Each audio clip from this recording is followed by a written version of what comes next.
Hello and welcome everybody, my name is Shane Comley-White and you're with me at Rocking at the Movies, and today we are going into episode 3 of season 1 Highlander TV series. I am Duncan MacLeod, born 400 years ago in the Highlands of Scotland. I am immortal, and I am not alone. For centuries we have waited for the time of the gathering. The stroke of a sword and the fall of a head will release the power of the quickening. In the end, there can be only one.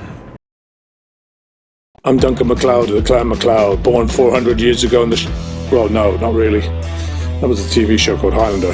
So, just listen to Rockin' at the Movies with me, Adrian Paul and Shane Comley-White, and you'll learn some interesting facts.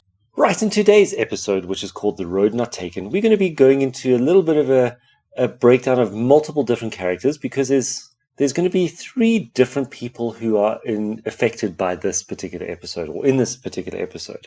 So it starts off with one of Richie's friends, who you see him going into a bank, which is one of those old tellers behind a typical glass window door kind of thing, and he rips this door off, and he then steals whatever he can steal from there. And whether it be a diamond shop or a bank, it's not 100% clear in the beginning, and you get to see what's going on afterwards. But then all of a sudden he has a little bit of a breakdown. He has a massive headache or an aneurysm that actually starts happening in his head, and he collapses in the middle of the street.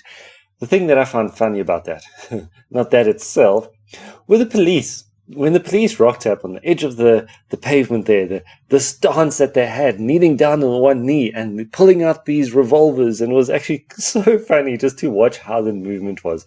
We are definitely way past that kind of movement when it comes to the police in nowadays time. I think it's a lot more, how can I say, scary. Back then it was quite comical. It reminds me of things like Police Academy and all of those older movies, which were fantastic. All right, so going back to it, Richie's friend does pass away, and that's how the episode starts. So Richie and Duncan go on a mission to find out what had happened. And Richie was told by Duncan, don't do anything, because Duncan realized or remembered the markings that were on the body that reminded him of a time back in the Chinese imperial age of a friend that he used to know. And this guy that he knew, which was Kim's son, he was born many, many, many years ago. His first death was about 1276. So we're going to be going into that in the second video, so I'm not going to give you too much detail about him. But the whole idea of this episode was a little bit of investigation and revenge, and they found out that there was another individual that was involved in the issues that happened with this, and his name was Chu Lin. Now, he was mortal. He wasn't an immortal, but he was just a greedy, hungry guy that was part of this temple that Kim Sun was part of or headed up, and they wanted to just make something fantastic for the human race, using natural herbs and spices and all the alchemy that they used to go through back in those days for the medicine creation. And he wanted to come up with an invention that could make humans super strong and powerful and very obedient in the hopes of actually ending the war, or wars, full stop.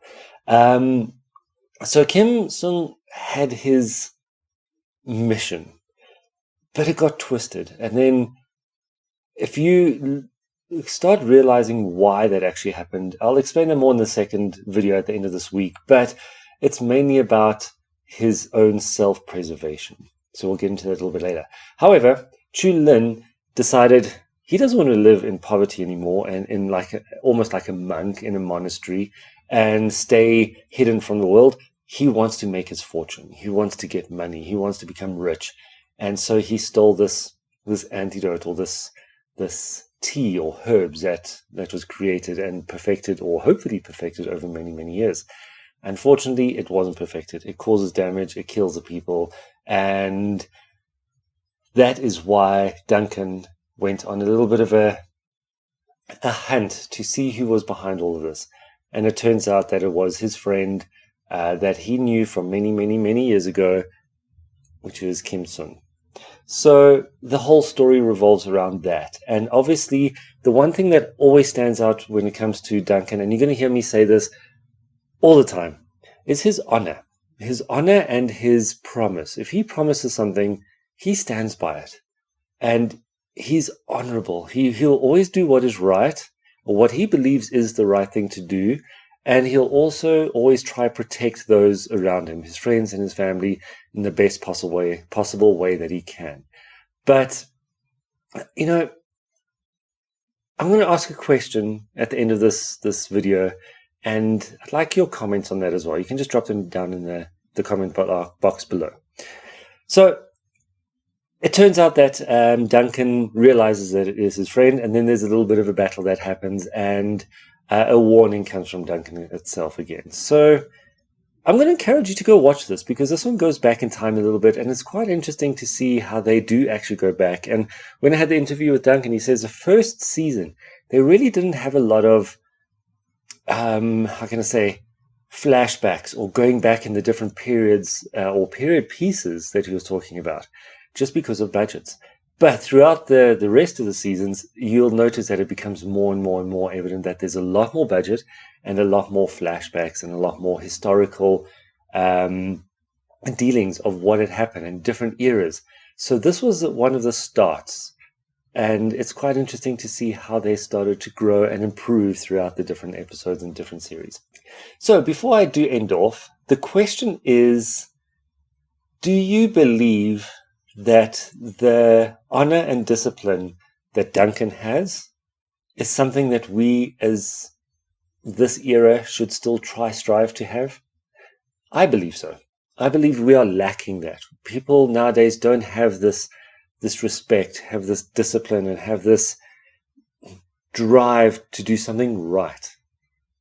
It's gone. You know, I think it's missing, and it's quite sad.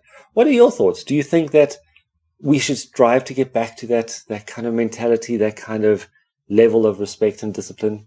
Tell me your thoughts. All right, everybody, don't forget, like, subscribe, comment, hit the notification bell, and we'll see you soon. Cheers, bye.